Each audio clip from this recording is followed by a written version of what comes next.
Hello అండి అందరికీ. మొన్న లడ్డు చేస్తున్నాను కదా డ్రై ఫ్రూట్ది, మళ్ళీ ఇంకా ఉన్నాయన్నమాట. అవన్నీ నేనైతే ఎక్కువ క్వాంటిటీలోనే తెచ్చుకున్నాను, ఎందుకంటే ఎంతైనా ఇవి హెల్త్కి మంచివే కదా. నానబెట్టేసుకొని తిందామనేసి అనుకున్నాను, కానీ ఒక 2-3 రోజులు నానబెట్టుకుంటున్నాను, తర్వాత మళ్ళీ మర్చిపోతున్నాను. ప్లస్ ఇంకొక మళ్ళీ ఏమవుతుందంటే నా కొడుకు వల్ల కూడా కొంచెం టైం సరిపోవడం లేదనమాట.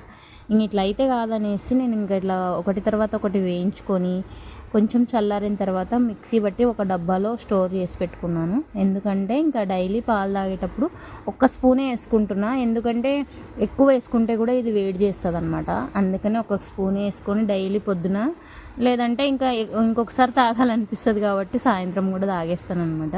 నాకు ఇది దీనివల్ల అయితే యూజే, ఎందుకంటే మంచిదే కదా, ప్రోటీనే కదా అనేసి నేను ఇది ఇంకా ఏవేవో తినే కంటే ఇది తినడం వేలాలేసి ఇలా ట్రై చేస్తున్నాను అనమాట. నాకైతే యూజ్ అయ్యింది. ఇంకా నచ్చితే లైక్ అండ్ సబ్స్క్రైబ్.